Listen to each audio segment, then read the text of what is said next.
সম্মানিত ভিউয়ার্স, আজকে আমাদের তৃতীয় ক্লাস এবং গত দুই ক্লাসে আমি আপনাদেরকে শিখিয়েছি ফাইল এডিট। এখন আজকে আমি শেখাবো আপনাদেরকে ইমেজ সম্বন্ধে একটা ধারণা দেব। জাস্ট আপনারা যখন আপনার যে কোনো পিকচারে ক্লিক করবেন তখন ইমেজ বাক্সে ঢুকবেন। এখানে বিভিন্ন যে আপনি অবজার্ভিং করতে পারবেন বা যে অপশনগুলো আছে সেটা আপনাকে পড়তে হবে।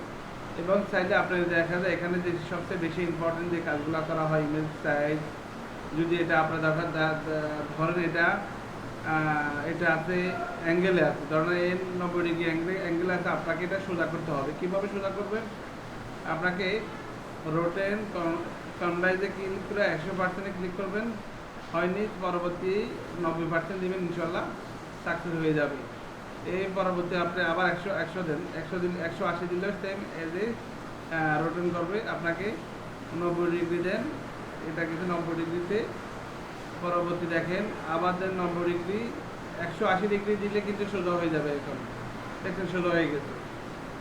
এই যে ইমেজ ফাংশনের যে কাজগুলো আছে, দেখেন ইমেজের সাইজ আপনাকে এখানে সাইজে আপনি বসাতে পারেন। ইমেজের সাইজটা আপনি কীভাবে চাইছেন, দেখেন আমার এটা পাসপোর্ট সাইজের, এটা ইঞ্চিতে হচ্ছে 1.4, হাইট হচ্ছে 1.8 এবং রেজুলেশন হচ্ছে 300। যদি আপনার এই সেম আপনাকে সাইজটা দিতে হবে। আবার যদি এখানে আবার বিভিন্ন অপশন আছে, যেমন অ্যাডজাস্টমেন্ট আছে, এখানে বিভিন্ন এগুলা কাজ করতে করতে যখন কাজ করবেন তখন অনেক এক্সপার্ট হয়ে যাবেন। এক্সপার্ট হয়ে গেলে আপনাকে কাজ করতে খুব সহজ হবে। যেমন এখানে ইমেজে এখানে আপনার ইমেজের যে কালারটা আছে বা ব্যাকগ্রাউন্ড কিছু আছে সব কিছু এখানে স্পেশালি দেওয়া আছে। পরবর্তী দেখা যায় আপনি চাইছেন এখানে ক্যালকুলেট, সেম এখানে আপনি এই যে ব্যাকগ্রাউন্ড দেখছেন এক ক্লিকে চেঞ্জ হয়ে গেছে, আপনি এখানে চাইলে ব্যাকগ্রাউন্ডটা দিতে পারবেন। দেখছেন, মানে খুবই এখানে অপশানগুলো যখন কাজ করতে করতে আপনি এক্সপার্ট হয়ে যাবেন তখন কাজ করতে পারবেন খুব সহজে।